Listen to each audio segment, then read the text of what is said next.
여러분 모두 안녕하세요. 저는 서울 강남에 살고 있는 40대 초반의 여성으로 6개월 전 11년 동안 살던 남편과 이혼하고 자유의 몸이 되었습니다.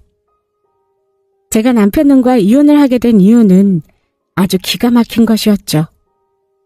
암에 걸려 아픈 시어머니를 병관하며 다 낫게 만들어 놓자 남편과 시어머니가 뻔뻔하게 저를 배신해버렸으니까요.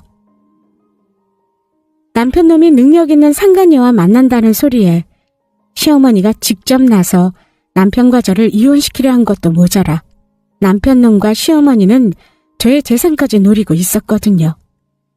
하지만 제가 당하고만 있을 사람이 아니었습니다. 그런 남편놈과 시모를 향해 아주 제대로 된 복수를 해주었으니까요. 그래서 전 나중에 남편놈과 시어머니가 쫄딱 망하는 모습까지 제 두 눈으로 직접 확인할 수 있었습니다. 사실 남편이며 시어머니며 저의 관계가 처음부터 나빴던 것은 아니었습니다. 결혼 전부터 시어머니는 집안에 참한 능력 있는 며느리가 들어온다고 저를 무척 좋아하셨거든요. 저는 남편과 결혼 전 대기업을 다니고 있었고 대학도 명문대를 나온 입장이라 조건적으로 보면 나름 괜찮은 입장이었으니까요. 남편도 명문대를 나와 대기업에 다니고 있으니 시어머니 입장에서는 잘 어울린다고 생각했던 것 같아요. 게다가 남편과는 지인의 소개로 만나 연애 결혼을 한 탓인지 남편과의 사이도 무척 좋았습니다. 그래서 결혼 후에도 딱히 힘든 것은 없었어요. 시아버지께서는 제가 남편과 결혼하기 몇 년 전 지병으로 돌아가셨고 딱히 남편에게 다른 형제가 있는 것도 아니라 제가 시댁에 신경 써야 할 사람은 시어머니 한 사람밖에 없었거든요. 물론 그렇다고 제가 시집살이를 아주 안 한 것은 아니었지만 시어머니는 저를 며느리보다는 친구나 당신의 딸처럼 대해주려 노력하셨습니다. 그래서 저도 그런 시어머니가 좋아 따르게 되었고요. 그리고 남편도 저를 많이 사랑해주고 가정적이라 속 썩이는 일도 없었죠. 어떻게 보면 나름 완벽한 결혼 생활이라 할 수 있었습니다. 하지만 그런 완벽한 결혼 생활에 갑작스레 큰 불행이 닥치고 말았습니다. 제가 남편과 결혼하고 4년쯤 흘렀을까. 저희 시어머니께서 점점 몸이 아프고 컨디션이 안 좋아지셔서 건강검진을 받게 되었는데 위암 3기라는 판정을 받게 된 것이죠. 그래서 집안 전체가 초상집으로 바뀌고 말았죠. 하지만 남편이며 저며 이대로 시어머니를 포기할 수는 없었습니다. 저희 부부는 어떻게든 시어머니를 살리기 위해 노력했어요. 수소문에 위암 수술을 잘한다는 병원을 알아보고 위암 환자들에게는 어떤 음식이 좋고 조심해야 하는 것이 무엇인지 공부를 하며 시어머니의 수술 날짜를 잡게 되었습니다. 그리고 전 그 사이 큰 결단을 내립니다. 회사를 관두고 시어머니의 간병을 제가 하기로 마음을 먹은 것입니다. 물론 그동안 쌓은 경력이 아깝긴 했지만 저도 그동안 일을 하느라 오랫동안 쉬지 못해 지친 면도 있고 안 그래도 회사를 관두고 조금 쉬는 것을 고민하고 있었거든요. 그러니 어차피 회사를 관두는 것에 대해 고민했던 거 정말로 회사를 정리하고 시어머니 간병에 힘쓰자는 생각이었어요. 아무것도 안 하고 그냥 시어머니를 보내게 되면 제가 너무 후회할 것 같았거든요. 그런 제 모습에 남편이며 시어머니며 많이 고마워했고요. 여보, 정말 고마워. 엄마 간병하는 거 내가 해야 할 일인데 당신한테 맡기는 것 같아서 미안하고. 아니야. 당신은 우리 집 가장이고 당연히 계속 회사 다녀야지. 각자 자리에서 자기가 잘할 수 있는 일을 하면 된다고 생각해. 그리고 며느리도 자식이라고 했다고. 그렇게 따지면 나도 어머니 자식인데 당연히 내가 어머니 간병해도 된다고 봐. 여보, 내가 앞으로는 당신한테 더 잘할게. 내가 무슨 복으로 당신처럼 좋은 사람을 아내로 두게 된 건지 모르겠어. 당신 은혜 내가 평생 잊지 않고 두고두고 갚을게. 부부끼리 그런 말이 어디 있어. 우리 같이 힘내보자. 어머니 분명 암 이겨내고 훌훌 털고 일어나실 수 있을 거니까. 그래. 그런데 제가 시어머니를 간병하며 그나마 다행이라면 남편과 제 사이에 아이가 없다는 것이었어요. 결혼 후 아이를 가지기 위해 병원에 가보기도 하고 노력을 안 해본 것은 아니었지만 이상하게 아이가 생기지 않더라고요. 그래서 남편과 저는 어느 정도 마음을 비우며 자연적으로 아이가 생기면 좋을 일이지만 아이가 생기지 않는다고 해도 나름의 인생을 즐기며 살기로 약속을 한 상태였습니다. 고맙게도 그런 저희 마음을 시어머니께서 이해해 주셨고요. 하지만 지금은 어떻게 보면 아이가 없는 게 다행이라는 생각이었습니다. 만약 저와 남편 사이에 아이가 있었다면 시어머니 병간호는 꿈도 꾸지 못했을 테니까요. 그러나 아픈 사람을 간병한다는 것은 생각보다 쉬운 일은 아니었습니다. 아픈 사람을 간병하는데 밤낮이 없는 데다 옆에서 간병을 하다 보면 저 스스로가 저를 돌보지 못하다 보니 몸이 축나며 병이 나기도 했으니까요. 그렇다고 해서 저는 시어머니의 간병하는 것을 포기하지 않았습니다. 그럴 작정이었다면 처음부터 시작도 안 했을 테니까요. 하지만 시어머니는 몸이 많이 아파서인지 마음이 많이 약해진 상태였고 수술을 하고도 계속된 치료와 함께 큰 차도 없이 시간이 길어지니 점점 지쳐가시는 것 같았습니다. 그래서인지 어머니는 어느 순간부터 자포자기한 심정으로 지내시는 것 같았어요. 제가 아무리 어머니에게 힘을 북돋아 주려고 해도 소용이 없었죠. 그러던 어느 날, 그날은 시어머니와 항암 치료를 하고 암 요양병원에 입원한 날이었는데 새벽에 일어나 보니 시어머니께서 우두커니 앉아 창밖을 바라보고 있는 것이었어요. 그래서 전 그런 시어머니를 향해 조심스레 물었죠. 어머니, 왜 안 주무시고 일어나 계세요? 오늘 항암하느라 힘드셨을 텐데 잘 쉬셔야죠. 소영아, 미안한데 나 지금 바닷가 좀 데려다 다오. 네? 어머니, 이 늦은 밤에 바닷가는 왜요? 소영아, 네가 나 죽는 것 좀 도와줘. 내가 죽으면 어떻게 죽는 게 좋을까 생각해봤는데 바닷가에 빠져 죽는 게 그나마 가장 좋을 것 같아. 이렇게 사는 거 너무 고통스럽고 매일이 지옥이다. 치료도 이젠 다 지겹고 너무 지쳐서 살고 싶지가 않아. 그만 편하게 가고 싶어. 너도 나 간병하느라 이렇게 고생하고 있고 집에 혼자 있는 태준이도 고생일 테고 이렇게 가족들 피해주며 고생시키느니 이제 그만 살아도 될 것 같다. 그러니까 나 죽는 것 좀 도와줘. 어머니, 그게 무슨 말씀이세요? 아직 어머니 충분히 젊으시고 살 날도 많이 남았는데 악착같이 어떻게든 사셔야죠. 저는 어머니 제 친엄마라고 생각하고 살았는데 어머니 떠나면 저는요. 그리고 남편은 또 어떻게 하라고요? 어머니 그렇게 보내고 나면 남편이랑 저랑 편히 살 수 있을 것 같아요? 어머니, 그렇게 떠나면 가족들이 얼마나 슬퍼할지 생각해 보셨냐고요. 남편도 남편이지만 저도 어머니 그렇게 쉽게 못 보내드려요. 그러니까 저희에게 정말 미안한 거라면 자식들 위해서라도 어떻게든 사세요. 그까지 암 이겨내시고 훌훌 털고 일어나시라고요. 사람 인생 한 치 앞도 알 수 없는 거고 다 나을 수 있는 건데 이제와 포기하면 너무 아깝잖아요. 그러니까 어머니, 저희 해볼 수 있는 데까지 해봐요. 제가 계속 어머니 곁에 있어드릴게요. 소영아, 내가 이러고 정말 살아도 되겠어? 내가 이러고도 살 자격이 있냐고. 그럼요, 당연하죠, 어머니. 무조건 살 자격 있으세요. 그러니까 사세요. 소영아, 고맙다. 내가 정말 힘내볼게. 너희들 봐서라도 포기하지 않을게.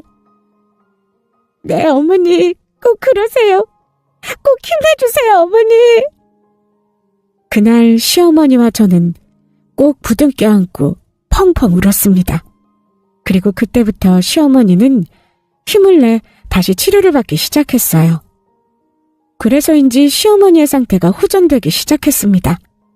가족 모두에게 시어머니가 살 수 있다는 희망이 생긴 것이죠. 그러나 좋은 일이 있으면 나쁜 일이 있듯 저에게도 슬픈 일이 찾아왔습니다.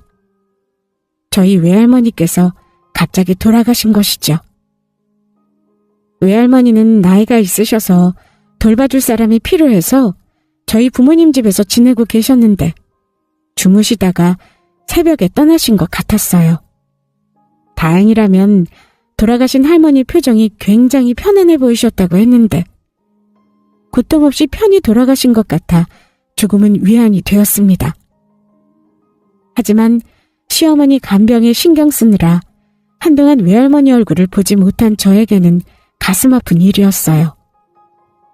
사실 저는 저희 부모님이 젊은 시절 일을 하시느라 외할머니 손에 의해 몇 년간 길려졌었는데 그래서 외할머니는 저에게 부모님이나 다름없는 존재였거든요. 할머니도 저를 당신의 손녀라기보다는 자식처럼 생각하며 예뻐하셨고요. 그런 분이 돌아가시니 저의 상심은 클 수밖에 없었습니다. 그래서 외할머니 장례식을 치르고 돌아온 저를 보며 시어머니는 많이 미안해했습니다. 나 때문에 소영이 너 외할머니도 제대로 못 보고 보내드리고 내가 많이 미안하구나. 아니에요, 어머니. 저희 할머니라면 분명히 이해해 주실 거예요. 그리고 부모님 말씀을 들어보니 저희 할머니 편안하게 돌아가신 것 같고 할머니 얼굴을 못 봤어도 편안하게 가신 것 같아 얼마나 감사하고 다행인지 몰라요. 그러니까 너무 마음 쓰지 마세요. 하지만 제가 그런 일을 당하니 미안한 건 남편도 마찬가지인 것 같았습니다. 오랜 시간 시어머니를 간병하려면 저도 건강을 챙겨야 하기에 일주일에 이틀은 간병인에게 어머니를 맡겨놓고 집으로 돌아왔는데 남편이 그 틈을 이용해 저에게 슬며시 말하더라고요. 여보, 미안해. 우리 엄마 때문에 당신 외할머니 얼굴도 제대로 못 보고 보내드리고 뭐라고 할 말이 없어. 당신에게는 면목도 없고 내가 당신한테 죄인이야. 그런 말 하지 마. 물론 할머니 얼굴도 못 보고 보내드린 건 많이 속상하고 가슴 아프지만 어머니 간병 내가 원해서 택한 거고 우리 할머니도 생전에 그러라고 하셨었어. 어머니 병도 점점 좋아지시고 있으니 후회는 없어. 그러니까 당신 부부끼리 미안하다느니 면목 없다느니 그런 말하기 없기다. 그런가? 그래도 난 당신한테 미안한 건 사실인걸. 그래도 그렇게 말해줘서 정말 고마워. 그런데 여보, 당신 외할머니 장례식장에서 여기저기 사람들이 말하던데 외할머니께서 돌아가시면서 당신한테 아파트 하나 남겼다는 거 진짜야? 당신도 알지? 우리 부모님 젊으셨을 때 한창 바쁘셔서 내가 한동안 우리 할머니 손에 의해 길러진 거. 할머니는 나한테 어찌 보면 부모님과 같은 존재였고 할머니도 나를 자식처럼 생각하면서 다른 손주들보다 많이 예뻐하셨거든. 그래서 할머니가 우리 부모님이랑 살기 전 혼자 사시던 아파트를 나한테 물려주신 것 같아. 다른 엄마 형제들도 어차피 재산 물려줄 만큼 물려줬고 우리 부모님이 할머니 돌아가시기 전까지 모셨던 터라 나한테 그 아파트 물려준다고 했을 때도 아무 불만이 없었고 할머니가 나한테 남기신 유언장 보니까 내가 가지고 있다가 꼭 필요할 때 쓰라고 하시더라고. 그런데 그건 왜? 그냥 아무리 예뻐하는 손녀라고 해도 그 아파트가 한두 푼 하는 것도 아니고 강남에 엄청 비싼 아파트라고 알고 있어서 당신 외할머니가 당신 많이 예뻐하셨나 보다 생각이 들어서 그래서 궁금해서 물어봤던 거야. 그렇구나. 그래서 나도 우리 외할머니가 주신 아파트 잘 지키려고. 할머니가 지내던 곳이라 나한테 특별한 의미도 있고 해서. 그래, 당신 말이 맞다. 당신 말 들어보니 그 아파트 정말 잘 지켜야겠다. 그 후에도 전 시어머니를 열심히 간병하며 도와드렸습니다. 바쁘지만 저희 부모님에게도 더욱 신경 써드리게 되었고요. 외할머니를 그렇게 보내고 나니 소중한 사람들이 곁에 있을 때 더 잘해야겠다는 생각이 들었거든요. 그래서 그 후 시어머니와 저는 거의 한 몸처럼 붙어 다녔습니다. 그렇게 시간이 또 흐르게 되었고 5년이란 시간이 흐른 뒤 그런 저의 정성을 하늘에서도 알아주신 것인지 저희 시어머니는 기적적으로 암이 전부 나으며 완치 판정을 받게 되었습니다. 병원에서 그 말을 듣고 얼마나 기쁘던지 시어머니며 남편이며 저희는 서로 얼싸안고 울었죠. 소영아, 정말 고맙다. 이게 다 소영이 네 덕분이다. 네가 포기하지 않고 곁에서 나 잘 돌봐줘서 내가 이렇게 나은 거야. 여보, 정말 고마워. 그동안 정말 고생 많았어. 당신 정성에 우리 엄마가 산 거라고. 이게 정말 꿈은 아니죠. 어머니가 다 나아서 너무너무 기뻐요. 우리 앞으로 아무 걱정하지 말고 행복하게만 살아요. 그래, 우리 며느리가 최고다. 소영이 네가 내 생명의 은인이야. 소영이 말처럼 우리 앞으로 행복하게만 살자. 네, 어머니. 그때까지만 해도 이제 모든 고생이 끝나고 제 삶의 행복한 핑크빛 앞날만 기다리고 있을 거로 생각했습니다. 시어머니와 남편이 그런 저를 배신할 거라곤 상상도 하지 못한 채요. 시어머니의 완치 판정 이후 저희는 모두 평범한 일상생활로 돌아오게 되었고 익숙하지 않지만 저도 오랜만에 쉬며 앞으로는 어떤 삶을 살지에 대해 고민을 하게 되었습니다. 그런데 그런 일상에 돌아온 지 며칠도 안 돼 청천벽력 같은 일이 일어나고 말았죠. 그동안 시어머니를 간병하느라 가지지 못한 오붓한 시간을 가져보자는 남편의 말에 저희 부부는 오랜만에 데이트를 하게 되었습니다.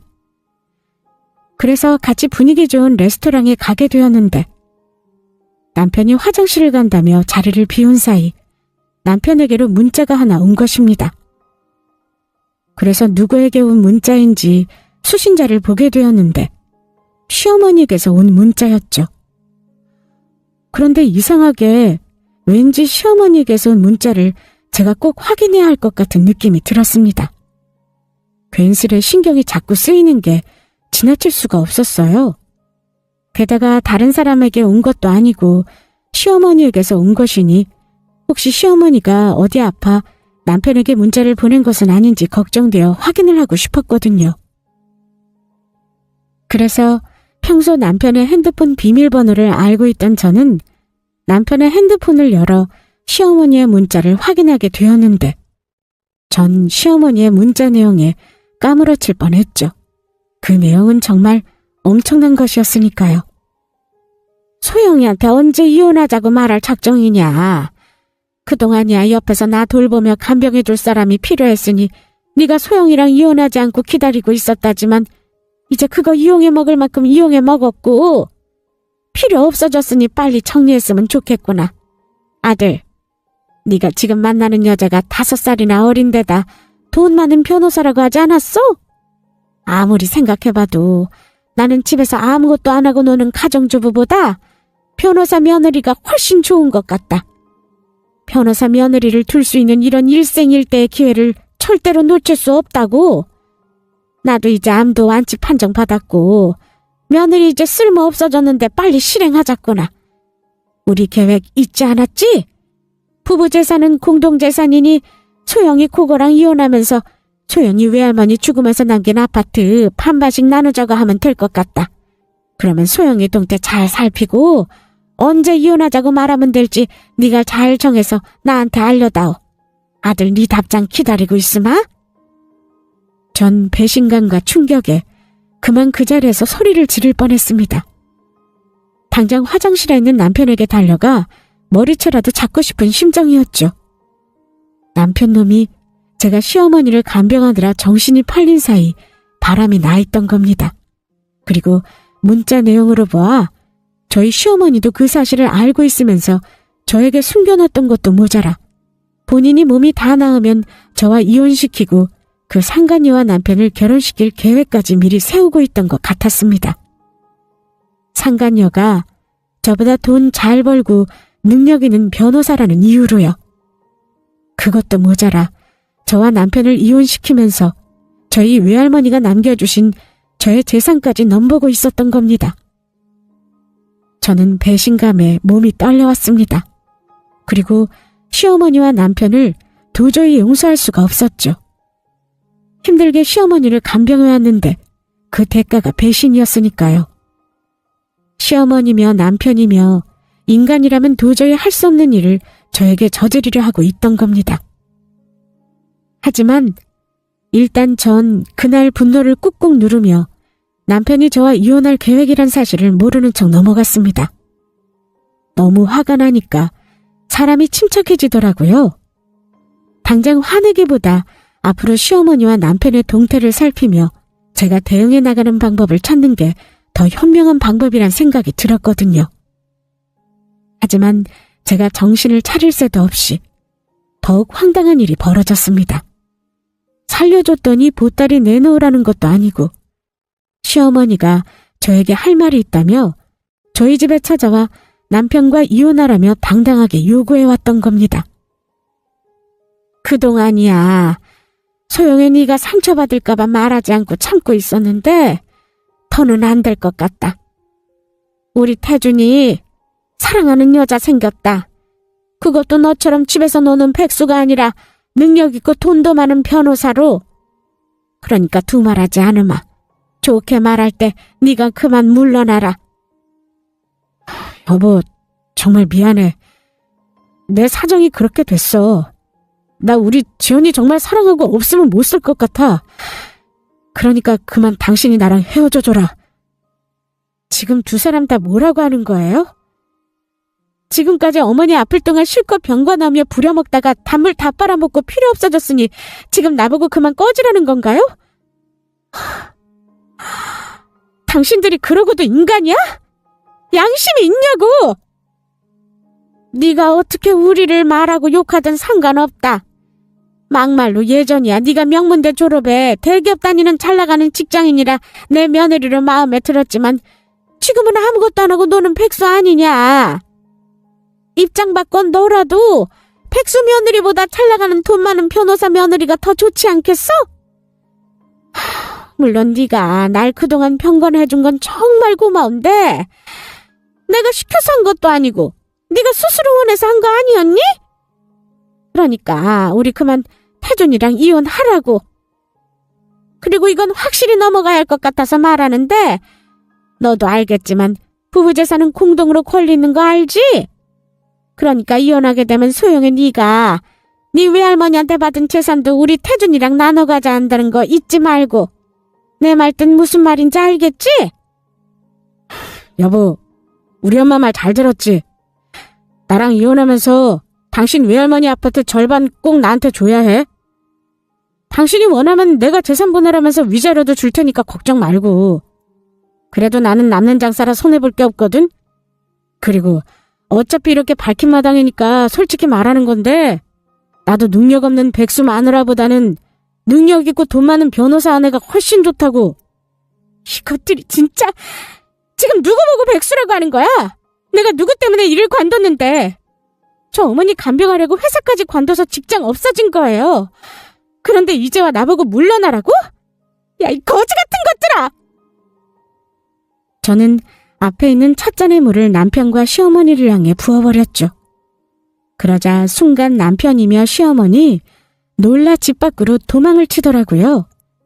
하지만 도망치는 와중에도 시어머니는 웃으며 본인 할 말을 잊지 않았습니다. 네가 이렇게 해도 우리 아들이랑 이혼은 해야 할 거다. 내가 꼭 그렇게 만들 거니까.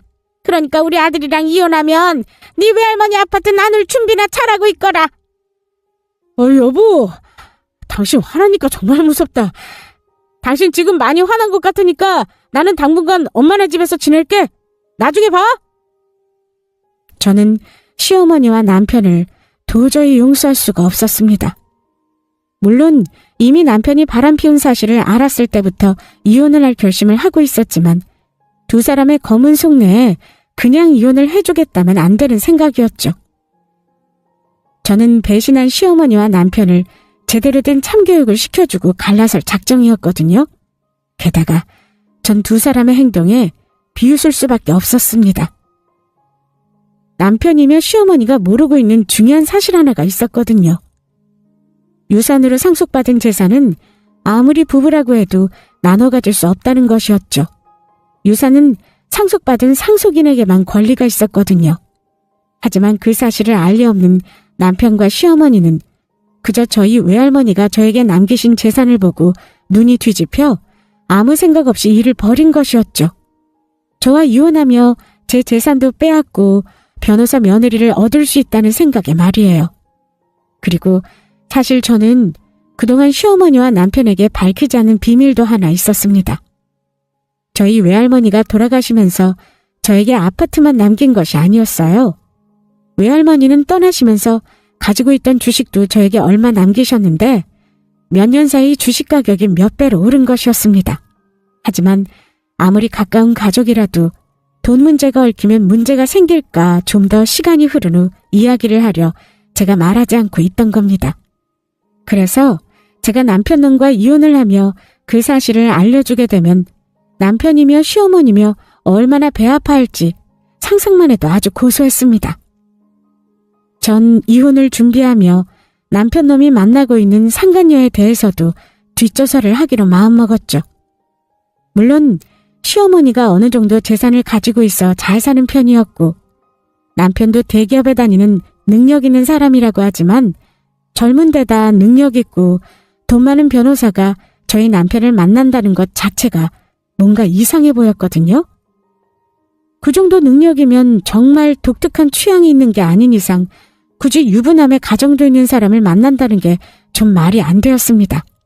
게다가 남편은 변호사를 만나고 있으면서 유산받은 재산이 부부 공동재산이 될 수 없다는 사실조차도 모르고 있다는 것이 많이 의심스러웠습니다. 저는 탐정사무소에 의뢰해 남편이 만나고 있는 상간녀에 대해 뒷조사를 하게 됩니다.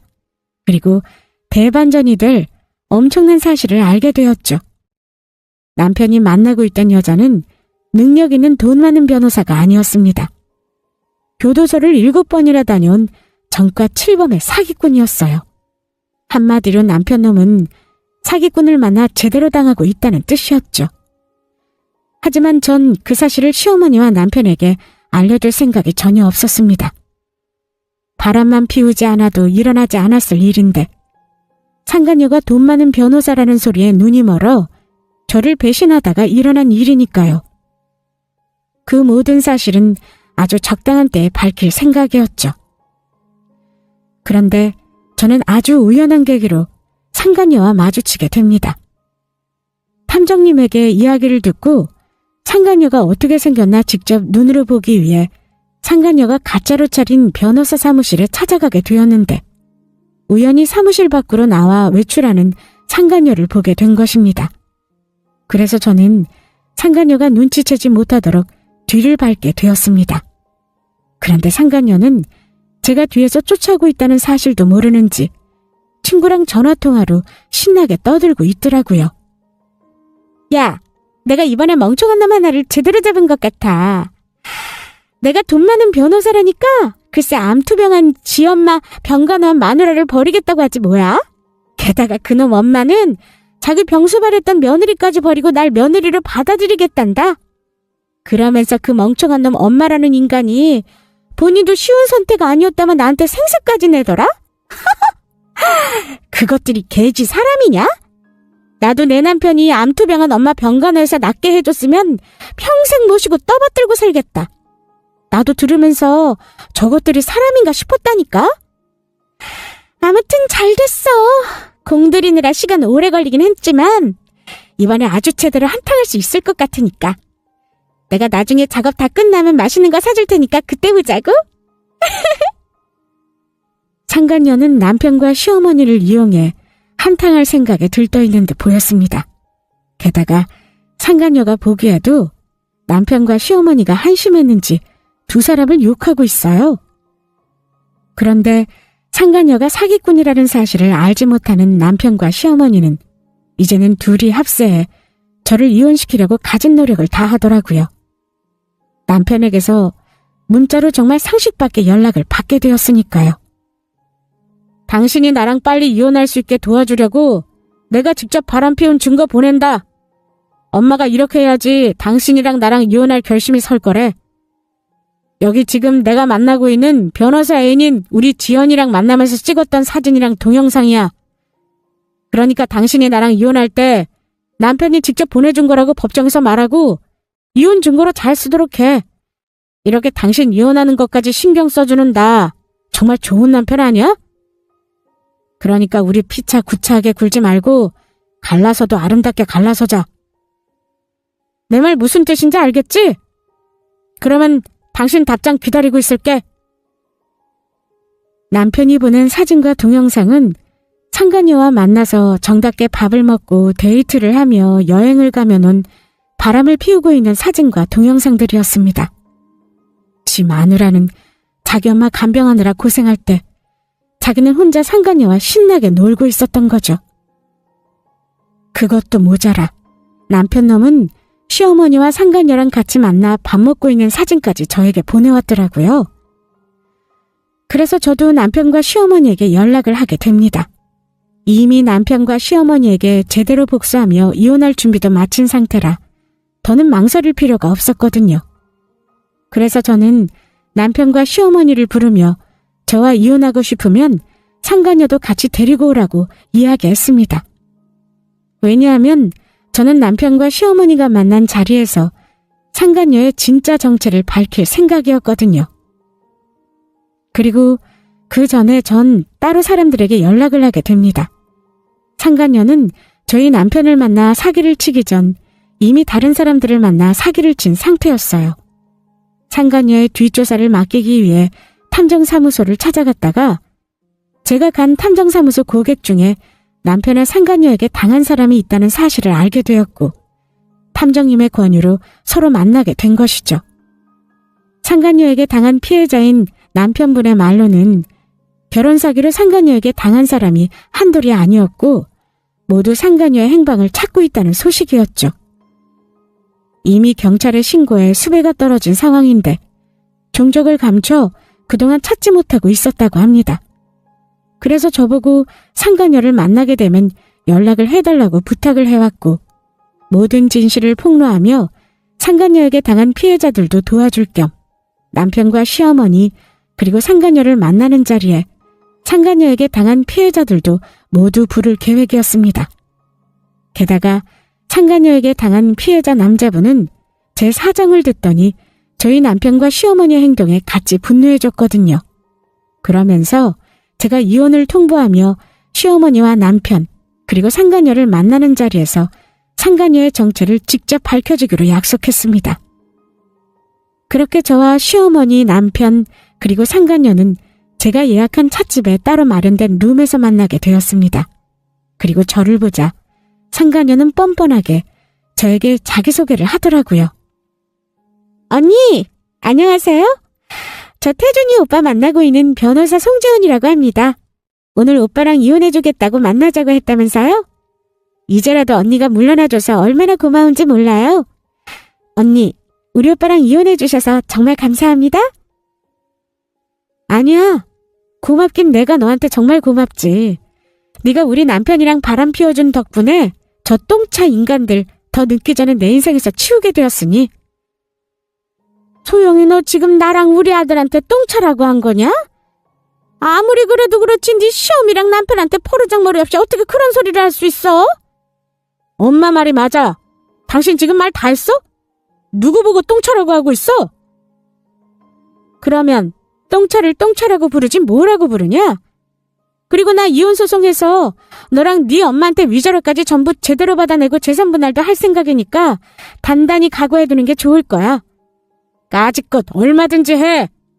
당신이 원하는 대로 얼마든지 재산 분할도 해주고 위자료도 줄 테니까. 내가 저번에도 이야기했지만 부부 재산은 공동으로 권리 갖는 거 알고 있지? 그러니까 당신 외할머니가 남긴 아파트 나랑 반반 나눠야 할 거고 그거에 비해 내가 재산 분할하면 위자료 주는 거 껌값이나 다름없거든. 웃기고 있네. 누가 그래? 부부 모든 재산이 공동 소유라고. 유산으로 상속받은 재산은 아무리 부부라고 해도 상대 배우자한테 권리 없는 거 당신은 모르나 봐? 그게 무슨 말도 안 되는 개똥 같은 소리야.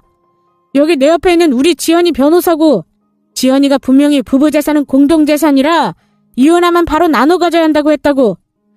지연아, 네가 뭐라고 좀 해봐. 내 말이 맞지?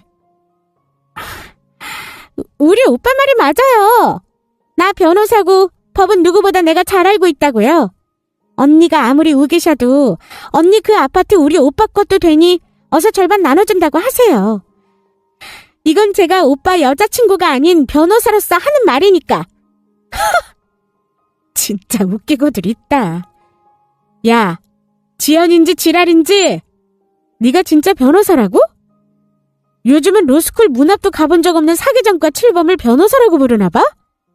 네가 변호사인 척 흉내내고 다니면 사기전과 7범인 전과자인 거 내가 모를 줄 알았어? 우리 지연이가 사기전과 7범이라니 그게 무슨 소리야? 너는 네 상간녀 만나면서 저것이 진짜 뭐하는 사람인지도 몰랐나 봐? 네 상간녀 변호사 아니고 사기전과 7범에 지금 지명수배 떨어진 범죄자에다 사기꾼이야. 내가 이미 다 확인하고 왔어. 아무래도 저게 너한테도 베껴먹으려고 접근했다가 우리 할머니가 준 내 아파트까지 가지고 싶어서 그거 노리고 수작 부린 것 같은데 그렇다고 사기꾼 말이 진실이 되진 않는다고. 뭐라고?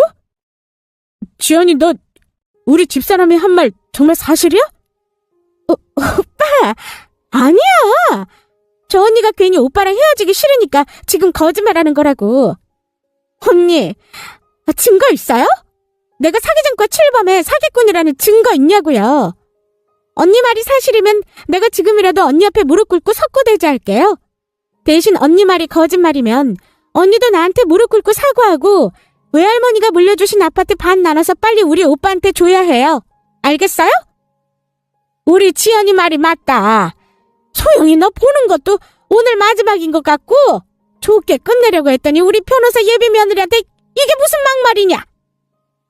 어머니야말로 바람 피운 상간녀를 며느리로 두겠다고 어머니 병간호하며 돌본 저보고 남편이랑 이혼하라고 했던 게 진짜 막말이죠. 그리고 너 지랄아. 내가 미쳤냐? 남의 남편 꼬셔서 바람 피운 상간녀한테 무릎 꿇고 빌게? 아마 평생 그럴 일은 없을 거다.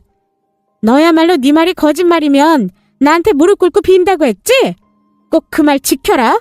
내가 지금부터 그 증거 보여줄 테니까.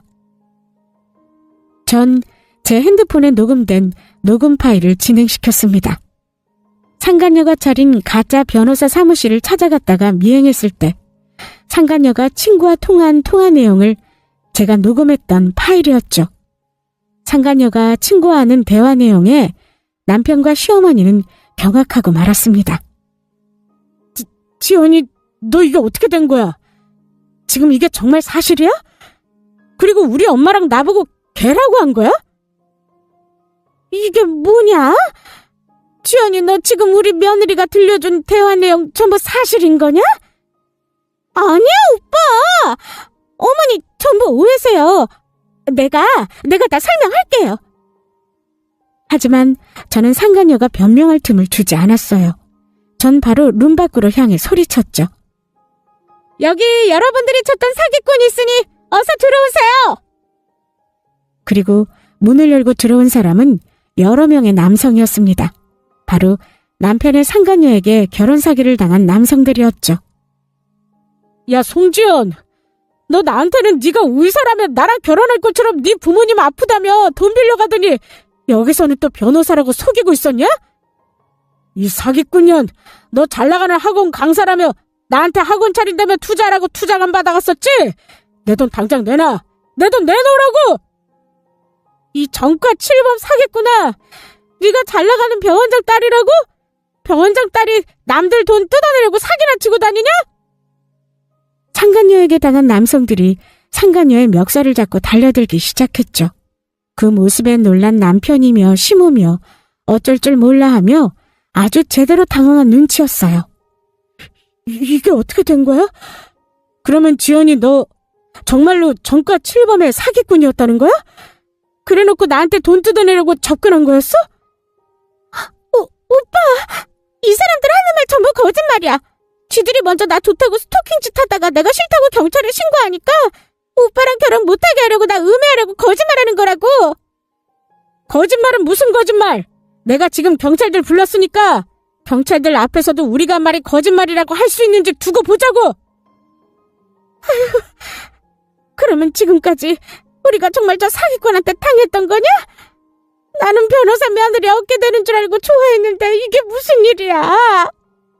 저것이 사기꾼인지도 모르고 자기가 잘하는 잘 나가는 사업가가 있다면 거기에 투자하면 떼돈 벌 수 있다고 해서 아들 몰래 내 전재산 투자까지 했는데 그러면 지금 내가 사기꾼한테 당해 전재산을 날렸다는 그 얘기인 거냐고?